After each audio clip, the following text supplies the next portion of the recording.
हुदहुद ने सोचा कि उसे फौरन हजरत सुलेमान अलैहिस्सलाम से मिलना चाहिए। वो कांपते हुए उनके खेमे की तरफ उड़ा। उस वक्त नबी खाना खा रहे थे। हुदहुद खिड़की से अंदर गया और चुपके से मेज के करीब बैठ गया। वो हजरत सुलेमान अलैहिस्सलाम के हाथों से दूर रहने की कोशिश कर रहा था। वो खौफ से सर झुकाए हुए था। उसने आहिस्ता से सलाम किया और अदब से सर उठाया, मगर उसकी नजरें सुलेमान अलैहिस्सलाम के हाथों पर ही जमी थीं। बात करते हुए भी वो सिर्फ नबी के हाथ देख रहा था। उसने फैसला किया कि उसे ही पहले बोलना चाहिए। उसने अपने सरदार से बहुत कुछ सीखा था और जानता था कि सुलेमान अलैहिस्सलाम का दिल जीतने का बेहतरीन तरीका साफ और सच्ची बात करना है। मेरे मालिक, मैं आपके लिए एक दूर दराज मुल्क की एक ऐसी कौम की अहम खबर लाया हूं जिसके बारे में आप नहीं जानते। मैंने देखा कि सबा की एक औरत अपनी कौम पर हुकूमत करती है।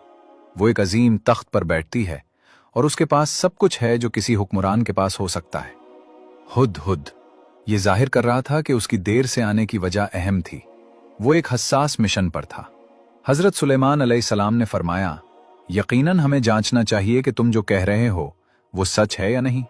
मैं एक खत लिखूंगा, तुम उसे लेकर जाओगे और देखना कि वो लोग कैसे जवाब देते हैं।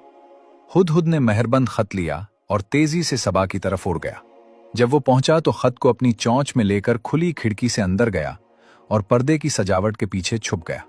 उसने देखा कि रानी अपने बिस्तर पर सो रही है। उसके बाल तकिए पर बिखरे हुए थे। उसका चेहरा बहुत खूबसूरत था। उसकी खूबसूरती हैरानकुन थी।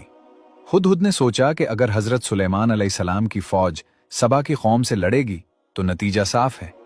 रानी ताकतवर है, मगर नबी की फौज को नहीं हरा सकती। उसकी कौम बहुत आसानी से मगलूब हो जाएगी।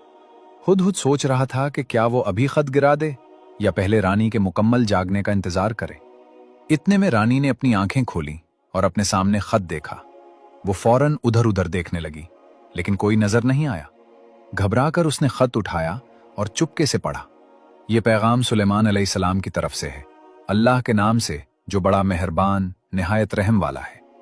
रानी गुस्से में आ गई और दोबारा उधर उधर देखने लगी कि यह खत लाया कौन है। उसने पहरेदारों को बुलाया और कहा, किसकी हिम्मत हुई मेरे कमरे में आने की? ये किसने किया? पहरेदार हैरान रह गए। उन्होंने कहा कि कोई भी कमरे में नहीं आया। वो अपनी तलवारें लिए और आंखें खोलकर पहरा दे रहे थे। उन्होंने कसम खाई कि कोई भी रानी के कमरे के पास नहीं आया। उस बीच हुदहुद परिंदा एक छोटे से सुराख में छुपा हुआ सब सुन रहा था। रानी बिल्कीस चलाई, तो ये खत आया कहां से? उसने खत हाथ में उठाकर दिखाया। पहरेदारों ने अंदाजा लगाने की कोशिश की, लेकिन किसी ने भी खत लाने वाले को नहीं देखा था। वो उलझन में थे और कुछ कह नहीं पा रहे थे। रानी बिल्कीस ने फौरन अपने वजीरों और मशीरों की एक अहम बैठक बुलाई। बैठक में रानी बिल्कीस ने कहा, मेरे मशीरों, मुझे एक बहुत अहम खत मिला है। ये सुलेमान की तरफ से है। वो अपने खत की शुरुआत अल्लाह के नाम से करता है, जो बड़ा मेहरबान और रहम करने वाला है। वो कहता है कि मेरे पास बगैर गुरूर के आओ। आप लोग क्या सोचते हैं, हमें क्या करना चाहिए? एक मुशीर ने कहा, उसका मतलब है कि बादशाह सुलेमान चाहता है कि हम उसके सामने सर झुका दें। ये तो जंग की दावत जैसी बात लगती है, हमें लड़ना चाहिए। दूसरे ने कहा, हम ताकतवर हैं, आओ अपनी ताकत दिखाते हैं और जंग करते हैं। ज्यादातर मुशीरों ने जंग की हिमायत की, लेकिन एक दाना मुशीर ने अचानक पूछा, वो पैगाम लाने वाला कहाँ है जो ये खत लाया? वही हमें सुलेमान की असली मंशा समझा सकता है। रानी बिल्कीस ने जवाब दिया कि वो नहीं जानती। उन्होंने कहा कि जब वो जागी तो खत अपने बिस्तर पर पाया। एक मुशीर ने कहा, यह बात थोड़ी डरावनी है। मेरा मशवरा है कि हमें इंतजार करना चाहिए। अगर सुलेमान इतने अजीब और ताकतवर तरीके से बगैर किसी पैगाम रसां के खत भेज सकता है, तो कौन जानता है कि वो जंग में कितना ताकतवर होगा। इसलिए हमें इंतजार करना चाहिए। फिर रानी बिल्कीस बोली, जब बादशाह किसी मुल्क पर हमला करते हैं तो सब कुछ तबाह कर देते हैं और इज्जतदार लोगों को कमजोर बना देते हैं।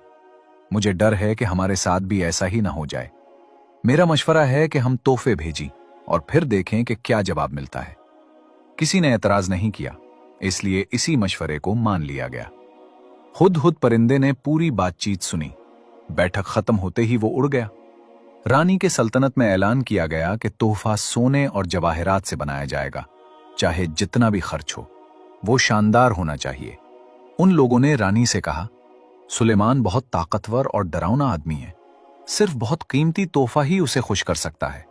हमारा मुस्तकबिल उसकी मर्जी पर मुनहसिर है। सल्तनत के कारीगर दिन रात काम करने लगे। उन्होंने कई कीमती चीजों का इस्तेमाल किया। आखिरकार तोहफा तैयार हो गया। ये एक सोने की थाली थी जिसके किनारों पर सोने और जवाहरात से बनी हुई 2 भेड़ियां थीं। जब रानी बिल्कीस ने यह खूबसूरत और कीमती तोहफा देखा तो वो खुश हो गई। उसने अपने पैगाम रसां को तैयार किया कि वो उसे सुलेमान तक पहुंचाएं। साथ में अपनी फौज के एक कमांडर को भी भेजा ताकि वो सुलेमान की फौज की ताकत का अंदाजा लगा सके। उन्होंने अपने संदेश वाहकों से कहा, पता करो कि सुलेमान असल में हमसे क्या चाहता है और इसकी फौज कितनी ताकतवर है। हजरत सुलेमान अलैहिस्सलाम को पहले ही हुदहुद के जरिए रानी की बैठक की खबर मिल चुकी थी। हुदहुद सल्तनत की सरहद पर उड़ते हुए पैगाम रसां के काफिले को देख चुका था और जल्दी से सुलेमान अलैहिस्सलाम को इत्तला देने गया। सुलेमान अलैहिस्सलाम समझ गए कि रानी तोहफे भेज रही है और इसका असल मकसद उसकी मंशा और फौजी ताकत का अंदाजा लगाना है। इसलिए सुलेमान अलैहिस्सलाम ने हुक्म दिया कि इसकी फौज तैयार हो जाए और रानी के कासिदों के इस्तकबाल के लिए कतार में खड़ी हो। उन्होंने अपने आदमियों को भी भेजा कि वो पैगाम रसां से मिले। हजरत सुलेमान अलैहिस्सलाम का एक ही मकसद था, मैं चाहता हूं कि वो मुझसे मिलने से पहले ही हार मान लें। रानी बिल्कीस के कासिद अचानक एक बहुत बड़ी फौज के सामने आ गए। उन्होंने सिपाहियों की गिनती शुरू की और देखा कि फौज में कौन कौन से जानवर शामिल हैं। उनकी हैरत की इंतहा न रही जब उन्होंने देखा कि सुलेमान अलैहिस्सलाम की फौज में सिर्फ इंसान 2022 ही नहीं बल्कि शेर, बब्बर शेर, हाथी, परिंदे और दूसरे जानवर भी हैं। उन्होंने ये भी देखा कि फौज हवा के जरिए एक जगह से दूसरी जगह जा सकती है। उनकी आंखें हैरत से फैल गईं और मुंह खुले के खुले रह गए। ये फौज ऐसी थी